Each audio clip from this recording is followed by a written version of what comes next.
Today we're in sunny Helensburgh and I'm here to see an absolute design icon of a house. It's in a box, which is even more interesting, as you maybe see from my jewellery, also reflected in where we were going. It is the publisher Blackie's house. It's called the Hill House, and the icon Charles Rennie Mackintosh. Welcome to Exploring Scotland's History.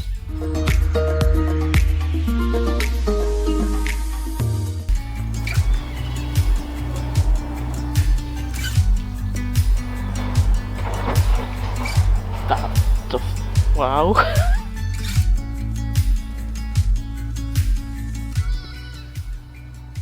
You get a much better view of the architecture of the outside of the house because you're on the walkway. Before the cage went up, you could only see it from ground level. You're looking down on it now.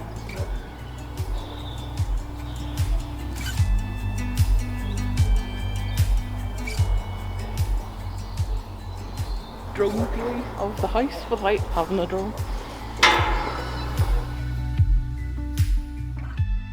National Trust for Scotland did a lot of fundraising, and this box that the house stays in is really quite unique, and it really gives you a different view of the house. The house was beginning to break down and becoming quite damp within. We do have to give a shout out to the Scottish weather, which definitely helped to accelerate its demise. Due to Mackintosh's eye for architecture, he unfortunately overlooked some building practices like coping stones to protect walls and chimneys.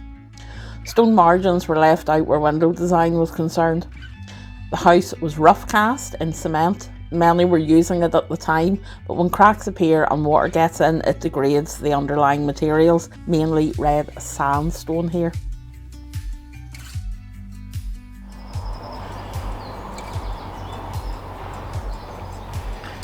This is very exciting and moving.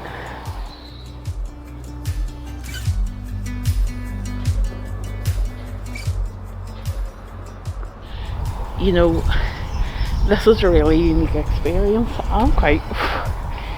Mackintosh was ahead of his time, very ahead of his time. It was still Victoriana and dark colours, and when we go into the actual house, we will see the stunning pale colours and pastels and also quite bright colours that were Rennie Mackintosh, and I think he would be so proud of this unique covering that the house has, to view it from so many different angles, because this is a modern new concept and it's quite amazing.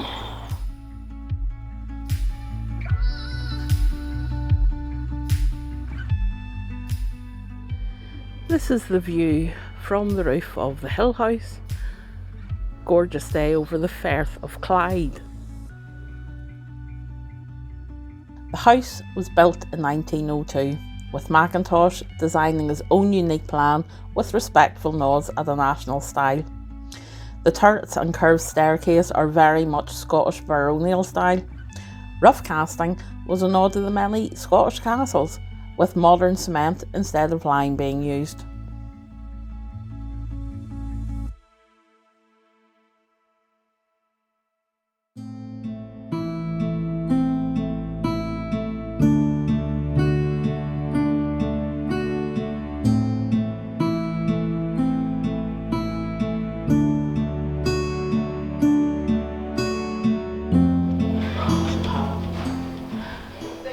Yeah, I know it's just the cloakroom, but it's cool.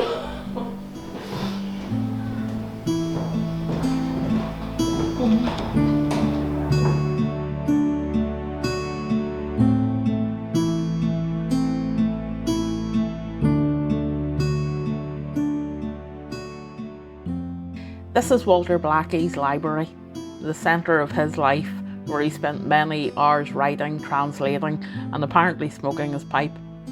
The room was stuffed with furniture and books and papers.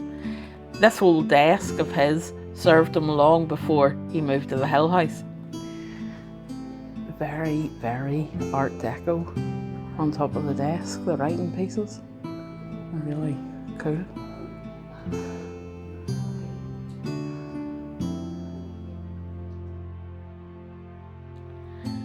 Blackie and Son was a publishing house founded in 1809 by John Blackie, Walter's father. It would eventually have offices in Glasgow, Edinburgh, London, Canada and India. Initially, the books were sold by subscription, but later they sold single volumes, often children's books and educational texts, no doubt cashing in on the Compulsory Education Act, which took effect in 1870. I can even remember owning my own Blackie publications. I think it was probably Little Woman. They ceased publishing in 1991, so if you have an old publication, it could well be an heirloom now.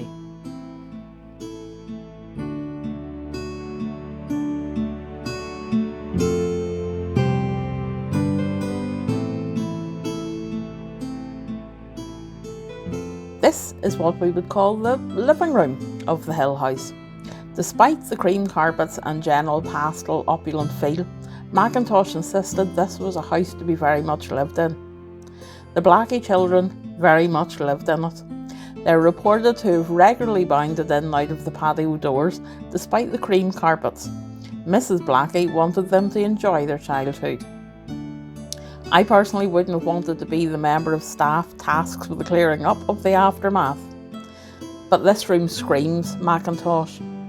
He was an architect, a designer, a watercolour artist, and in my humble opinion, an absolute icon. He was among the most important figures in the modernist and Art Nouveau style. He was one of 11 children born to William Mackintosh, a superintendent and chief clerk in the City of Glasgow Police. He was born on the 7th of July 1868 at Townhead, Glasgow. In 1884, Toshy, as he was known to his friends, began his architecture apprenticeship while studying art in the evenings. He was a prize-winning student. His early design work from 1893 can be seen at Craigie Hall, Dumbreck and the gallery of the Glasgow Art Club. In 1892, he met Margaret MacDonald at art school with her sister Frances and his friend Herbert McNair. The students had quite similar styles and became known as the Four, becoming prominent features in art and design. Toshy married Margaret in 1900. They unfortunately had a childless marriage. As we do go further around the Hill House, their distinct style is certainly iconic. It was also ahead of its time, as that time was the darker, subtler tones of Victorian style, and they were still popular. Toshy and Margaret designed this home between 1902 and 1904, specifically for Walter Blackie.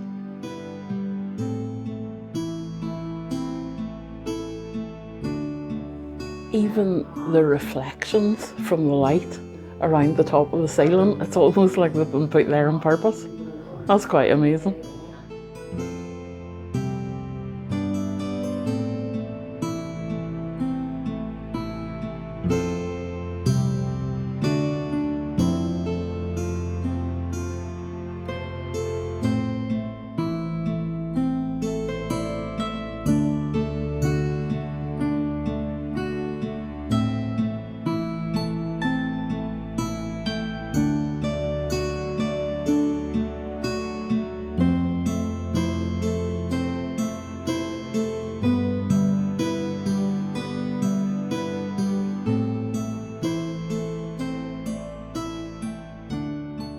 The National Trust Guide has mentioned to us what a toilet was for the servants in this house. I'm going to be honest with you, I'd work in this pantry. It is stunning and even has the Rennie Mackintosh details.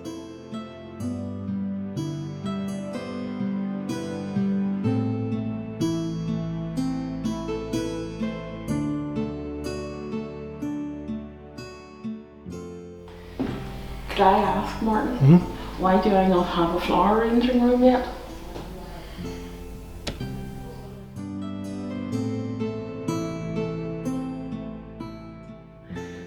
This is in a wee dark corner, so you mightn't be able to see it very well, but it is copper set with gemstones, which I know Margaret MacDonald did quite a lot of work with.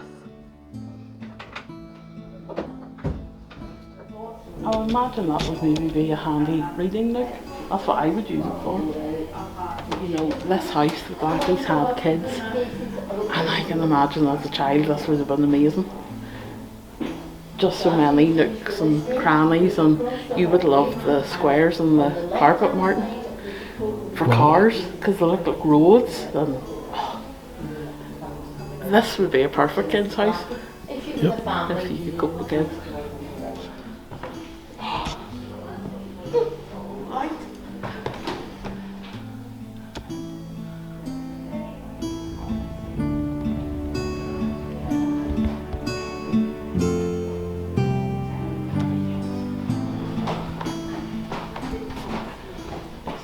This way. And with the sewing nook. A sewing nook? Yeah, I've decided that, you see, today. Ah.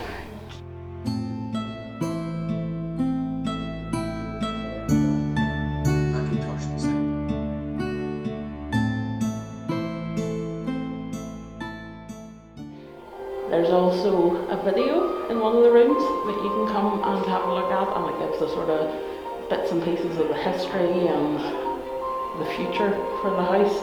There's also rooms for kids' activities to get them engrossed in the history from an early age. It's really quite fascinating.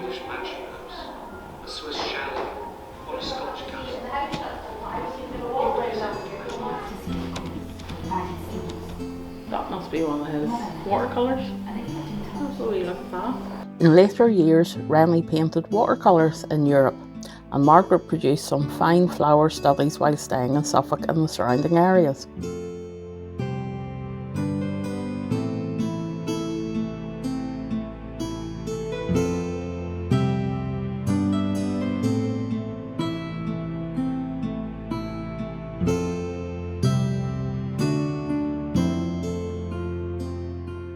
These may be very fancy heating elements,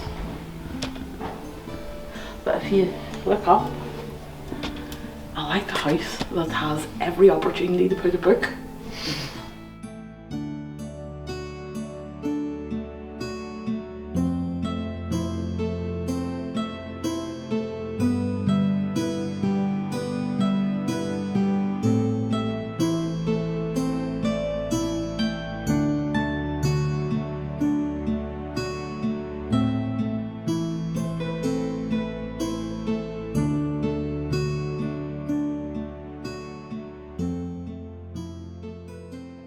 This stunning piece of embroidery and decoupage is really interesting because Margaret MacDonald made it out of scraps of material. And the white parts, this is a reproduction, but the original white parts were actually made from kid gloves. She had lost one of her gloves and utilised the other one to make these gorgeous panels.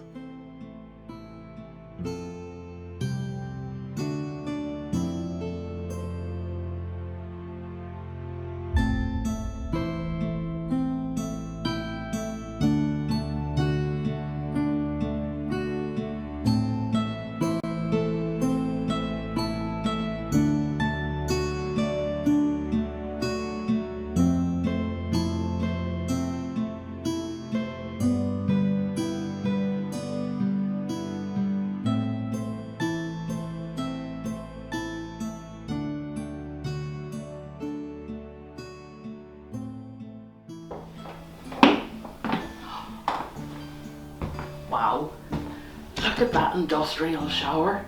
That just... Wow. Yeah.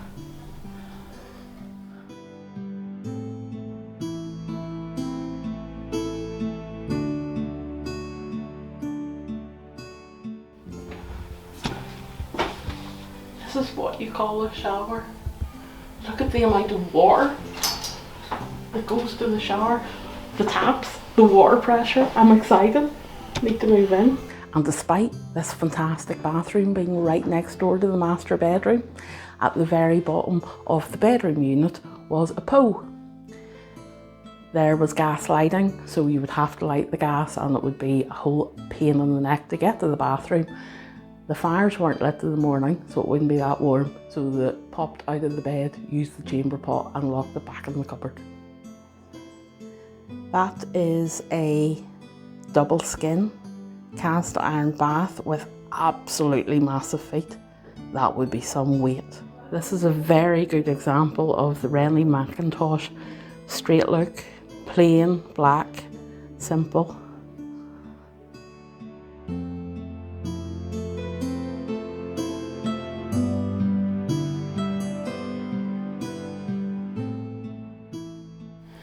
Speaking to the National Trust volunteer, now while I think these are artistically absolutely gorgeous, they had high backs for a very, very functional reason. It was to hang your clothes on, so you weren't having to bend down in the morning to get your clothes.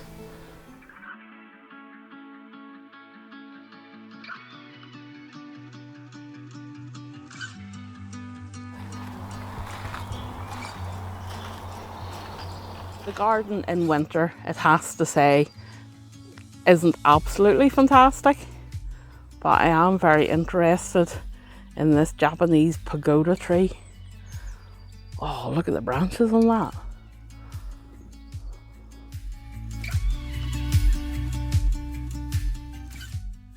Rennie and Margaret's work is outstanding due to its attention to detail. They looked at subjects with a creative, loving and often empathetic approach. They had the ability to be fluid in their design, a sharp contrast being obvious between the soft tones of the Hill House and the beautiful but much more utilitarian line of the Glasgow School of Art, which withstood 100 years of constant use, until it mysteriously and repeatedly burnt down.